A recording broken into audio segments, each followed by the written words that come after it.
Hello ladies and gents, welcome to my episode 2 review of Chucky, the TV series.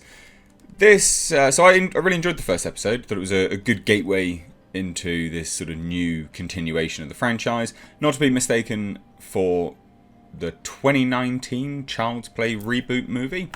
This is a continuation of Child's Play, Chucky, and then the whole sort of Chucky franchise. I enjoyed it. I thought that episode was really decent. Really good fun. I enjoyed this episode as well, but this is definitely the filler episode. But it's not bad, but it's definitely the filler episode. And I think if you're really looking forward to a whole bunch of gruesome murders and things like that, you will be disappointed. And that was actually my initial reaction. I was like, oh, that's crap. Because I wanted to keep the slaughter going. Especially when they opened the episode by saying, oh, Hackensack, it's Halloween, that's when all the murders happen. And I'm like, okay, great.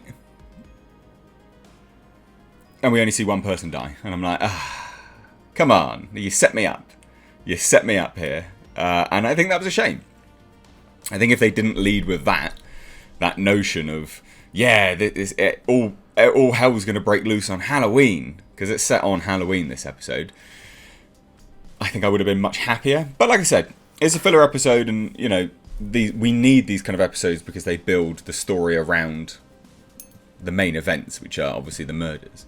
So what happens in this episode? Well, we learn a little bit more about Charles Lee Ray, Chucky. Only ever so slightly, not a whole lot. We open to a flashback again. We don't close with a flashback, but we open with a flashback of him on Halloween. And he's sort of, you know, messing about with his candy. Like, you know, it's a child, Charles Lee Ray. And he's messing about with his candy. And he picks up an apple. And the apple has a razor blade in it. And you can see, like, he touches it. And you're like, oh, okay, and he's making himself bleed. Then he goes to bite it. And you're like, whoa. And then he stops. And then he just does it. And obviously just blood comes out of his mouth and he starts smirking.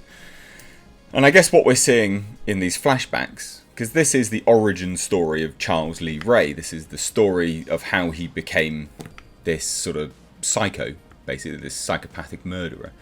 And I think what we're seeing is just this slow, steady descent in these flashbacks. These little moments in his life that obviously led up to him just snapping, I guess. Or each indication that he was wrong in the head. I'm not overly sure, but it was still fun. It was fun to see.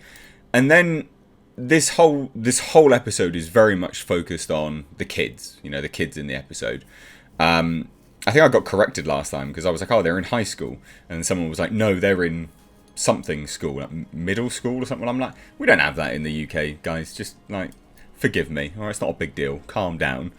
But basically, we're focused on the kids in this episode. And it's actually set a week later, which is interesting because it has been released a week later, and it is actually set a week later, which I quite liked. And the only way you would know that is from a tiny little bit of dialogue from the father of Junior Wheeler, or Weber, and the uncle of Jake Wheeler, right? He says, it's okay, Jake, you can take another week off. And obviously that's because he had a week off because his father died in the last episode. And so I was like, that's actually quite good because it has been a week. It's been a week in real time and they're doing a week in show universe. And I thought that was actually quite smart. But basically he returns to school and everyone goes, yeah, man, sorry for treating you so shit, you know, all those years. Sorry to hear about your dad. Come to a Halloween party tonight. So he's like, oh, wow, people want me to go to a Halloween party. Wow. So he goes to this Halloween party. In the interim, Chucky kills the housekeeper, Annie, in a pretty gruesome way. It's in the trailer. The housekeeper's the one which dies on the... I'm assuming it's a dishwasher. I think that's what you guys call them in the States as well. On the dishwasher with all the knives up and just goes up through her mouth and all of that. And it was quite gruesome, but that was the only murder in this whole episode. But again, it's building some framework here. So goes to the Halloween party after that murder, and Jake does, and he's trying to find Chucky because Chucky's gone missing.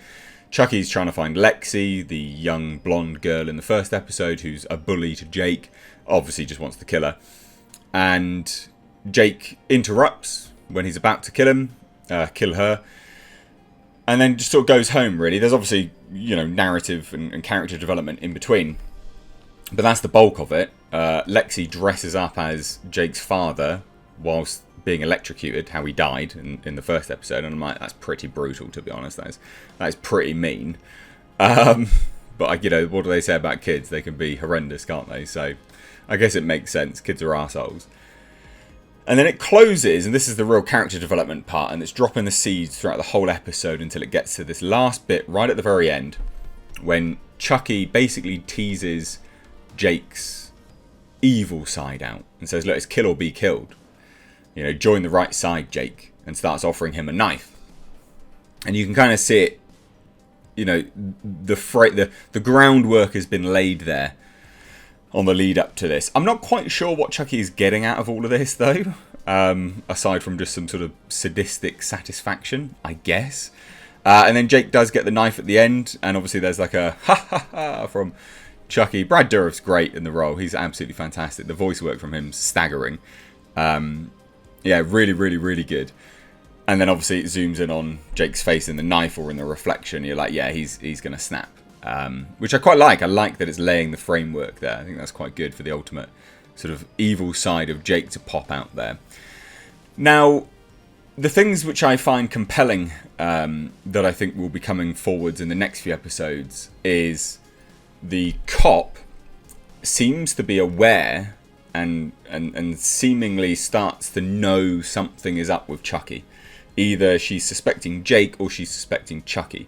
Because Chucky in this episode also gives he dresses up as a trick-or-treater and gives a homeowner an apple with razor blades in it. And obviously that's reported to the cops and the description is given, and this female cop is like, yeah, no, that rings a bell. And I think maybe she knows about all of this. And you honestly, you would think with all the movies that have been out there and all the reports and the sort of urban legend of Chucky, that people would be a little bit more acutely aware of who Chucky might be. But, you know, well, never mind. But I like the episode a lot. It's shot very well. Some of the dialogue's absolutely jank-ass and like it's proper bad. But like, what do you expect from a Chucky TV series? It's supposed to be sort of tongue-in-cheek and quite funny. And it is that. You know, when he kills the housekeeper, it is funny. It's set up for laughs. And I like it. You know, it's just harmless watching. But yeah, this episode was definitely filler. So I'm hoping the next episode kicks off with a massive bang and they go all out. Because that tends to be the structure of these sort of series. But again, kudos to them for actually passing, you know, a week in universe time to coincide with real time. Moving on, I thought that was really smart. So if you've seen it, let me know what you guys think down below. If you're new here, please do hit subscribe. Please do give the video a like and please do share it. For anyone that wants to support the channel further, we've got memberships, we've got Patreon in the description box, as well as my second channel where I vlog and I work on cars basically. So check that out. But thank you so much, ladies and gents. Take care.